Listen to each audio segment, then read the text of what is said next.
जिस तरह आपने लेज़ी आइज़ के लिए हम लोगों ने स्पेसिफिक सॉफ्टवेयर्स को डिस्कस किया और चीज़ें हैं अवेलेबल मार्केट में, क्या किसी इंसान को जिसको अभी नया नया थोड़ा सा आँखों में ज़ोर पड़ना शुरू हुआ है या नया नया चश्मा लगा है, क्या वो इंसान भी इस तरह की एक्टिविटीज़ कुछ कर सकता है अपने विजन के लिए? नहीं, ये स्पेसिफिकली एम्ब्लायोपिया के लिए थेरेपीज़ होती हैं। नॉर्मल इंसान को तो अपनी आइज़ को मैक्सिमम रेस्ट देना है, क्योंकि हमारी आई हर समय काम करती रहती है।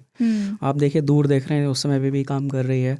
आजकल सबके हाथ में मोबाइल होता है, हमारा फ्री टाइम होता है, हम तुरंत स्क्रीन देखना शुरू कर देते हैं। अपना आईटी का जॉब हो गया, कंप्यूटर देख रहे हैं, तो हमें ज़्यादा से ज़्यादा रेस्ट देना है आइज़ को। ठीक है। जैसे जो लोग कंप्यूटर मोबाइल ज़्यादा यूज़ करते हैं, हम उनको बोलते हैं कि आपको 20-20-20 रूल फॉलो करना है। Every 20 minutes you have to take a break of at least 20 seconds. उस 20 सेकेंड के ब्रेक में आपको 20 फीट से ज़्यादा दूर की चीज़ें देखनी है। अच्छा, ठीक है। या आपका रूम 20 फीट का नहीं है तो आप just close your eyes for 2 minutes. एक पेन एक्सरसाइज भी है जो अक्सर रिकमेंड करते हैं हाँ, डॉक्टर्स। इससे थोड़ी सी मसल स्ट्रेंथ बढ़ती है, थोड़ा सा आपको रिलैक्सेशन मिलता है। और ज़्यादातर हम उनको कन्वर्जेंस इनसफिशिएंसी में देते हैं। एक पर्टिकुलर टाइप का आई डिसऑर्डर होता है, या स्क्विंट के केस में देते हैं। अच्छा, तो मतलब जो थेरेपीज़ हैं और जो सॉफ्टवेयर्स अवेलेबल है that is they specifically are for very specific lazy for eyes only. Particular. हाँ, और एक नॉर्मल इंसान को जो भी अगर थोड़ी सी आंखों में स्ट्रेन वगैरह की समस्या आ रही है तो उसको रेस्ट की ही ज़रूरत है। बिल्कुल, आपको बीच बीच में अपनी आइज़ को रेस्ट देते रहना है। जी। अभी हम लोगों ने ट्रीटमेंट पे तो बात कर ली, बट हम लोग मेडिकल साइंस में हमेशा यही कहते हैं that prevention is always better than cure. तो हम प्रिवेंशन पे बात करते हैं थोड़ा कि क्या तरीके हैं जिनसे इस तरह की स्थितियों को आने से पहले ही रोका जा सकता है। देखिए, सबसे बड़ा प्रिवेंशन है कि आप एक आई डॉक्टर से रूटीन चेकअप कराइए, क्योंकि कुछ कुछ चीज़ें होती हैं जो कि पेरेंट्स को नहीं पता चलती है। सबसे पहला तो एजुकेशन, पेरेंट्स को एजुकेटेड होना ज़रूरी है कि बच्चे की आई में प्रॉब्लम हो सकती है, तो आप एक आई स्पेशलिस्ट के पास जाके बच्चे का एक थॉरो एग्जामिनेशन कराइए। और आप अपने हेल्दी लाइफस्टाइल अपनाइए, जैसे ग्रीन वेजिटेबल्स खाना, फ्रूट्स खाना, ठीक है, जंक फूड कम से कम खाना, स्क्रीन टाइम का रिस्ट्रिक्ट करना, स्क्रीन टाइम अपना। जैसे कुछ लोग आजकल मैं देखता हूँ कि सोशल मीडिया पे अपना 6 to 8 आवर्स कोई वेब सीरीज़ है मोबाइल पे ही देख रहे हैं। ठीक है, आप टीवी पे देखिए, बिंज वॉचिंग। ठीक है। इस तरह से हम अपनी आई हेल्थ को इम्प्रूव कर सकते हैं। ठीक है। कुछ कुछ चीज़ें होती हैं जिनको डिटेक्ट करना, जैसे एम्ब्लायोपिया है, आप नहीं डिटेक्ट कर पाओगे।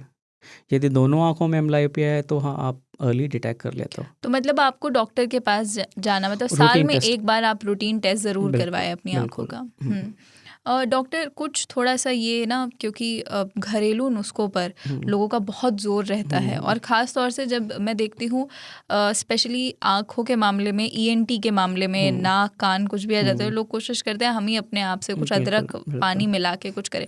क्या आपने भी कभी कोई ऐसा घरेलू नुस्खा एक्चुअली देखा है, विटनेस किया है, जो वर्क कर रहा है आँखों की बेटरमेंट के लिए? नहीं, देखिए, साइंटिफिकली प्रूव्ड कोई नहीं। एज अ डॉक्टर हम सारी चीज़ें साइंटिफिकली बेस्ड होती हैं तभी रिकमेंड करते हैं। तो अभी तक हमें ऐसा कोई नुस्खा नहीं मिला है जिससे कि आपका विजन इम्प्रूव हो जाए।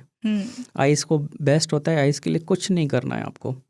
ठीक है, ना आइज़ को वॉश करना है, ना आइज़ में कुछ आपको गुलाब जल डालना है, ना कोई अननेसेसरी ड्रॉप डालना है।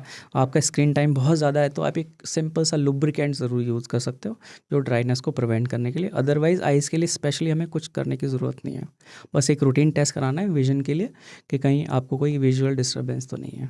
मतलब कह सकते हैं कि आंखें अपने आप में बिल्कुल सेल्फ सफिशिएंट ऑर्गन है, बिल्कुल, सब कुछ अपने आप कर सकती है, आपको सिर्फ इसको टाइम टू टाइम रेस्ट देते रहना है। और रूटीन चेकअप कराते रहना है। जैसे अपने आइज़ में टीयर्स होते हैं, उनमें बहुत सारी एंटी बैक्टीरियल प्रॉपर्टीज़ होती हैं। ठीक है, आप अननेसेसरी आई में कोई ड्रॉप डाल रहे हो, काउंटर से आपने कुछ ईचिंग के लिए ड्रॉप ले ली, तो ओवर द काउंटर में वो स्टेरॉइड वाली ड्रॉप दे देते हैं आपको।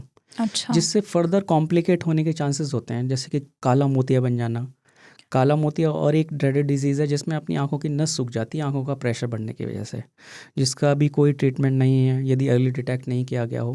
तो इसलिए आईज़ को लिए कुछ नहीं करना है, इवन आपको वॉश भी नहीं करना है। आई अपने आप खुद ही वॉश कर लेती है अपनी आई को।